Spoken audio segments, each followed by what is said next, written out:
Naalala ni Ronyan kung paano siya sinabihan ni Logan na habang maaaring kumalat ang automatikong crossbow, ang liberatio ay hindi kailanman dapat pahintulutan.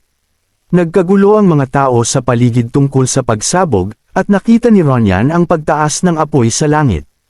Nagtataka kung ito ang pagawaan, sinabi niya kay Sir Hamar na kailangan nilang pumunta doon kaagad.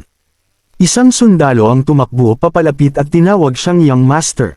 Nagmamadaling sinabi ni Ronyan na iulat na lang ito mamaya. Ngunit sinabi ng sundalo na may biglaang mensahe ang dumating sa base militar. Nagtaka si Ronyan ng malakas kung ang mensahe ay nagmula sa headquarters, mula sa kanyang nakatatandang kapatid. Lumapit sa kanya ang sundalo at ibinulong ang mensahe. Ayon sa ulat ng sundalo, ang mga lokal na tropa ng paksayo ng unang prinsipe ay patungo sa Castle McLean. Nagulat si Ronyan sa balita, at inulit ni Ronyan ang pangalan ng paksayo ng may pagtataka at inutusan ng gwardya na alertuhan ang lahat ng kabalyero at mga vigilante corps upang maghanda at manatiling handa. Sinunod ng gwardya ang utos. Sinabi ni Ronyan kay Sir Hamar na pumunta muna sa pagawaan. Naguluhan si Hamar at nag-alinlangan, ngunit hinawakan ni Ronyan ang kanyang espada at naisip na maaaring umaatake ang kalaban mula sa labas at loob. Kinutya niya sila sa kanyang isip at sumumpa na papatayin silang lahat. Samantala, nag-aalala si Logan sa larangan ng digmaan. Pabalik-balik siyang naglalakad sa silid na naghihintay ng balita mula kay Ronyan. Dahil nag-aalala siya sa nangyayari sa kanilang kastilyo, kinontak siya ni Ronyan gamit ang isang communication orb at tinawag siyang kapatid. Sinabi ni Logan na nag-alala siya dahil hindi siya kinontak ni Ronyan sa loob ng ilang araw. Pagkatapos ay tinanong kung kumusta ang mga bagay-bagay. Iniulat ni Ronyan na natalo nila ang puwersa ng kalaban mula sa paksayo ng unang prinsipe. Napabuntong hininga si Logan sa ginhawa. Ipinaliwanag ni Ronyan na sa kabutihang palad, ang kalaban ay hukbo lamang ng isang viscount. Kaya kahit kakaunti ang mga kabalyero, nanalo sila salamat sa kanilang mga automatikong crossbow at sa liberatio. Pinuri siya ni Logan para sa tagumpay. Ngunit idinagdag ni Ronyan na inatake rin ang pagawaan at 3 dwarf ang dinukot. Naikinagulat ito ni Logan nang hindi makapaniwala sa nangyari. Inamin ni Ronyan na kasalanan niya ito at humingi ng paumanhin, ngunit sinabi ni Logan na ayos lang. Sinabi niya na mas malala sana kung si Hamar o Sir Clayton ang kinuha, ngunit hindi alam ng staff ng pagawaan ang buong proseso ng produksyon ng liberatio. Sinabi rin niya na maaari pa rin nilang mahuli ang mga umatake at makakuha ng impormasyon mula sa kanila. Nag-alinlangan si Ronyan at sinabi na ang lahat ng bilanggo ay nagpakamatay. Nag-alala si Logan sa narinig na ito. Nagpatuloy si Ronyan at sinabing batay sa sinabi ng mga kidnapper at ilang kabalyero. Tinanong ni Ronyan ang isang sundalo na nakatalaga sa pagawaan kung totoo ito. Sumagot ang sundalo na nangyari ito nang napakabilis kaya hindi siya sigurado. Ngunit naaalala niya ang mukha ng isang lalaki na nakatakas. Tinanong ni Logan kung pamilyar ang hitsura ng kidnapper. Sinabi ni Ronyan na oo, ito ay isang maliit at mabilis na tao na tila isang mataas na antas ng kabalyero. Nagtaka si Logan kung ito ay isang maliit at bihasang kabalyero. Sumang-ayon si Ronyan na mahirap tukuyin siya batay lamang doon at muling humingi ng paumanhin. Naisip ni Logan na mukhang durog si Ronyan at sinabihan siyang mag-focus sa pagsasanay ng Vigilante Corps. Tinatanong ni Ronyan kung sa tingin ni Logan ay may isa pang pag-atake na mangyayari. Sinabi ni Logan na nagpapalagay lamang siya ngunit dapat silang maging handa sa maaaring mangyari. Nagulat si Ronyan, tinanong kung posible iyon, at ipinaliwanag ni Logan na ibig sabihin lang niya ay maaaring mangyari. Naisip ni Logan na tama ang pag-iwan kay Ronyan dahil nakatulong ang kanyang presensya upang mapanatili ang mababang pinsala.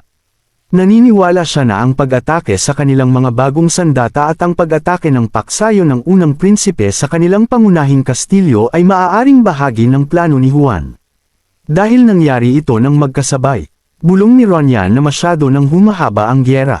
Tahimik na sumang-ayon si Logan, na pagtanto na bumagal ang gyera dahil nanatiling malakas ang paksayo ng unang prinsipe sa kabila ng lahat ng pag-atake. Nagtatago sila sa likod ng matibay na pader ng kastilyo tulad ng isang matinik na rosas.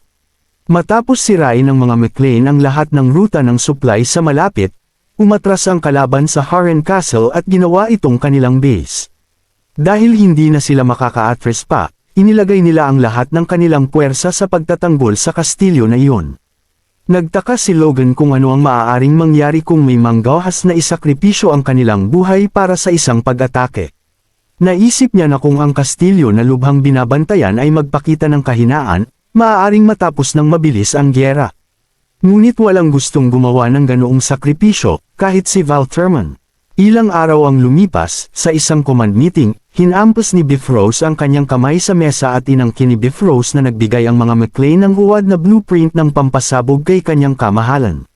Sinabi niya na sinubukan niya ang lahat ng bersyon ngunit walang gumana at humingi ng tunay na pamamaraan at sandata para sa buong paksayon. Nagtaka si Logan kung paano sila nagsasayang ng oras sa mga ganitong bagay sa gitna ng krisis. Tinanong niya kung paano nakakuha si Bifrost ng mga materyales para sa mga pagsubok kung wala namang supplier sa panahong ito. Sinabi ni Bifrost na siya mismo ang nagtipon ng mga materyales, ngunit nabigo ang lahat ng eksperimento. Pagkatapos ay tinanong ni Logan kung baka ang mga pagkabigo ay dahil sa sariling pagkakamali ni Bifrost. Nagalit, sinabi ni Bifrost kay Logan na mag-ingat sa kanyang mga salita at tinanong kung sa tingin ni Logan ay siya ay isang walang kwentang Circle 1 mage, sinasabing siya ay isang Circle 5 mage. Ngunit bago pa siya makapagpatuloy, pumasok si Val Thurman at pinaalalahanan siyang panatilihin ang tamang asal sa pulong. Humingi ng paumanhin si Bifrost. Sinabi ni Val Thurman na habang masigasig ang Count, hindi siya ang taong gumagawa ng mga kwento ng walang dahilan. Pagkatapos ay tinanong niya si Logan kung mapapatunayan niya na totoo ang pamamaraan ng paggawa ng sandata. Nagulat si Logan, tinanong kung ano ang ibig niyang sabihin. Ipinaliwanag ni Val Thurman na dahil ginagawa pa rin ang liberation, dapat ay may sapat na materyales si Logan upang ipakita kung paano ito gumagana. Hindi nakapagsalita si Logan sandali. At dahil dito lalong naghinala si Bifrost at humingi ng paliwanag kung bakit tahimik si Logan, tinatanong kung nagsinungaling siya kay kanyang kamahalan at sa buong paksayon. Muling pumasok si Val Thurman at mariing sinabihan si Roger na kumalma at kumilos ng maayos. Tumahimik si Roger ngunit bamulong na hindi niya maintindihan kung bakit ang isang may mababang ranggo tulad ni Logan ay kumikilos ng may kumpiyansa. Doon, naalala ni Logan ang sinabi ni Ronyan tungkol sa mga kidnapper at mga kabalyero na pumihil sa kanila. Isa sa kanila ay maliit ang katawan at mukhang pamilyar. Sa pagtingin kay Roger, napagtanto ni Logan na siya ang nasa likod ng mga pagdukot. Kung si Aslan ang maliit na kabalyero, makatuwiran na kinilala siya ng iba dahil naglaban na sila dati. Hula ni Logan na kinakausap ni na Roger at ng kanyang grupo ang mga dinukot na dwarf at nalaman na may depekto ang huwad na pamamaraan. Kinuyam ni Logan ang kanyang kamay at inisip na gaano man kasama. Ang sitwasyon, hindi mapapatawad ang ganoong pagtataksil. Gayunpaman, nakita niya ang pagkakataon na gamitin ang sitwasyon sa kanyang kalamangan. Tumayo siya at sinabi na ang pagpapatunay ng pamamaraan ay hindi magiging problema, at maghahanda siya ng lugar para sa isang demonstrasyon sa lalong madaling panahon. Nagulat si Bifrost at Val Thurman sa sinabi ni Logan. Nagplano si Logan na magsinungaling ng kaunti. Iminungkahi niya na itigil na nila ang pag-aaksaya ng oras sa pagtatanong sa pamamaraan at mag-focus sa paglutas ng kanilang kasalukuyang krisis. Pinaalalahanan niya ang lahat na ang tunay na problema ay hindi ang mga sandata, kundi ang katotohanan na inatake ng paksayo ng unang prinsipe ang kanilang lupain. Sa kabutihang palad, walang namatay, ngunit malamang naaatakihin din ang ibang mga lugar. Sumang-ayon si Val Thurman ngunit nagbabala na ang pag-atake sa panig ng unang prinsipe ngayon ay masyadong mapanganib, dahil sila ay may mahusay na kuta at ang isang pabaya na galaw ay maaaring magdulot ng malaking kapahamakan sa kanila. Naramdaman ni Logan na alam ng lahat ang dapat gawin, ngunit walang gustong umako ng responsibilidad. Kaya sinabi niya na aatakihin ng mga McLean ang Castle Harren. Nagulat si Bifrost, Val Thurman, at lahat ng nasa silid ng pagpupulong.